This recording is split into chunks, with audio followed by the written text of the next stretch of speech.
So today we start the new topic of non-profit organization, income and expenditure account.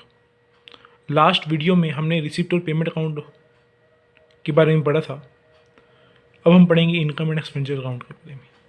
पहली बात तो मैं clear कर दूं कि इनकम एंड एक्सपेंडिचर अकाउंट हमारा नॉमिनल अकाउंट है, क्योंकि नाम से क्लियर हो रहा है कि नॉमिनल अकाउंट का रूल क्या होता है, debit all expenses and losses and credit all income and gain.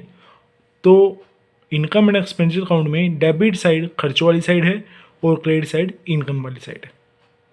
तो जो आप income and expenditure account prepare करोगे वो वैसे ही प्रिपेयर करोगे जैसे हम प्रॉफिट एंड लॉस अकाउंट को प्रिपेयर करते थे, क्योंकि प्रॉफिट एंड लॉस अकाउंट में डेबिट साइड खर्चों वाली साइड थी और क्रेडिट साइड इनकम वाली साइड थी। आपको पता होगा इस बारे में।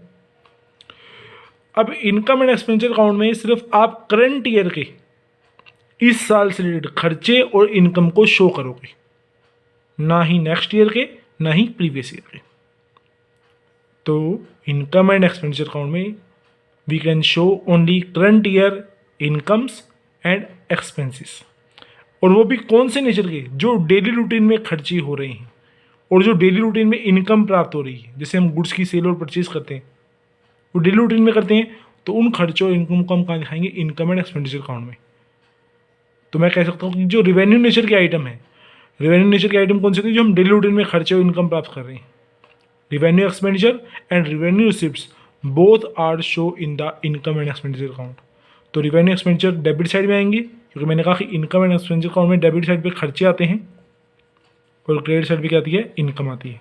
तो क्रेडिट साइड पे रिवेन्यू रिसिप्ट्स आएंगे। रिवेन्यू एक्सपेंडिचर किस रूप में हो गया, इंटरेस्ट पेड हो गया, सैलरी पेड हो गया, रेंट पेड हो गया, डिविडेंड पेड हो गया, प्रिंटिंग, स्टेशनरी, पोस्टेज, ये सारे के सारे खर्चे। रिवेन्यू रिसिप्ट कौन से हो गए, इंटरेस्ट रिसीव हो गया, डिविडेंड रिसीव हो गया, रेंट रिसीव हो गया, डोनेशन रिसीव हो रही है। तो ये हमारे क्या है, रिवेन्यू रिसिप्ट्स हैं।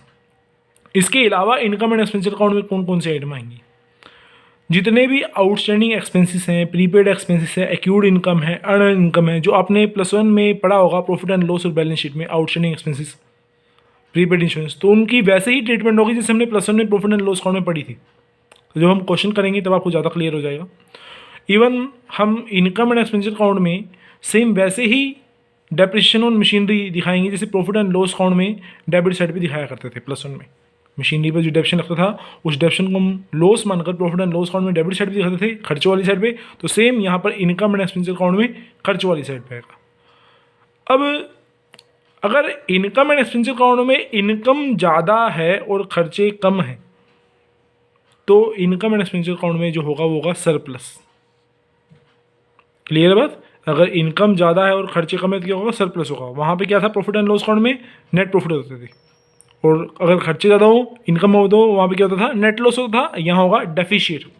अगर खर्चे ज़्यादा हैं और इनकम कम है देन डेफिशिएट होगा। क्लियर है यहाँ तक।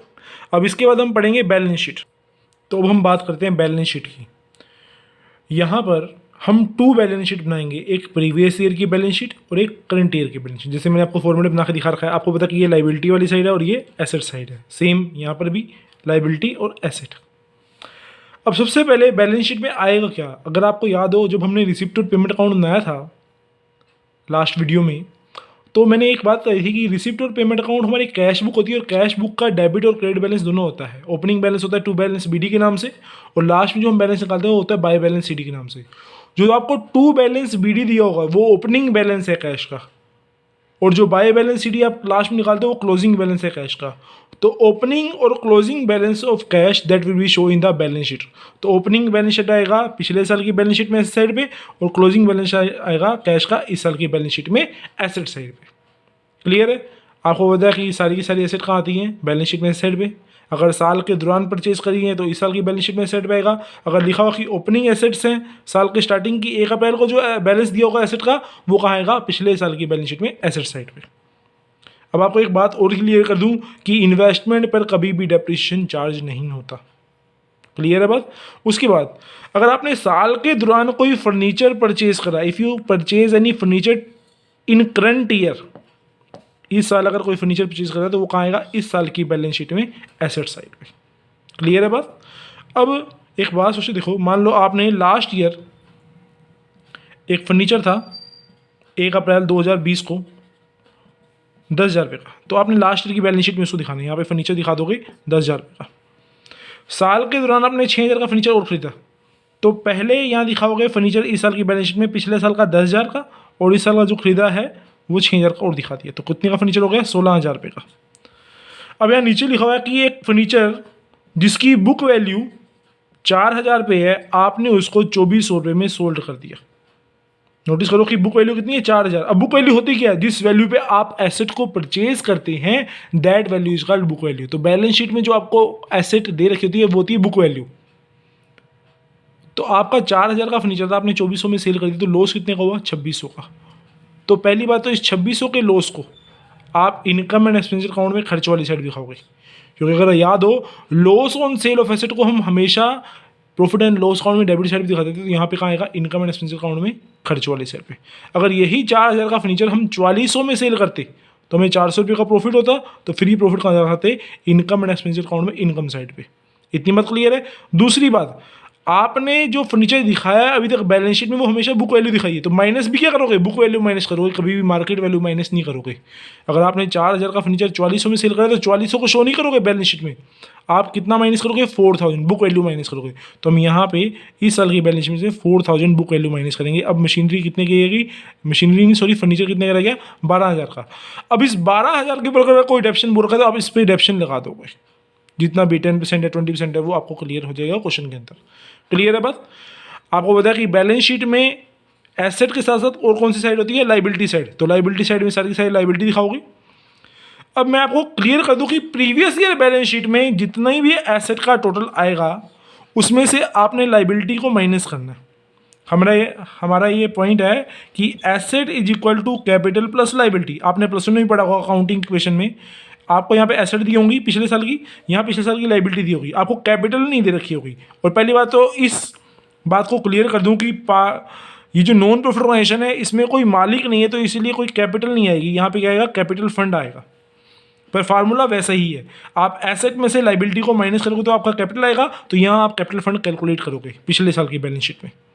उसके लिए आपको करना पड़ेगा, एसेट का टोटल करना पड़ेगा, लाइबिलिटी को माइनस करना पड़ेगा एसेट में से, जो बैलेंस आएगा that is called capital fund. क्योंकि यहाँ पर कोई भी मालिक नहीं है, यहाँ पर नॉन प्रॉफिट ऑर्गेनाइजेशन में क्या है? मेंबर्स हैं। क्लियर है बात?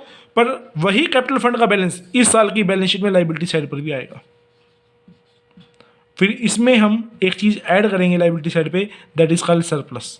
आपको याद होगा जब हमने +1 में पढ़ा था तो कैपिटल में नेट प्रॉफिट ऐड होता था, तो यहाँ पे कैपिटल फंड है, वहाँ नेट प्रॉफिट था, यहाँ क्या? सरप्लस है। तो इस साइड में दोनों साइड का टोटल क्या आएगा? बैलेंस शीट का इक्वल आएगा। तो ये हमारी बैलेंस शीट है। क्लियर है?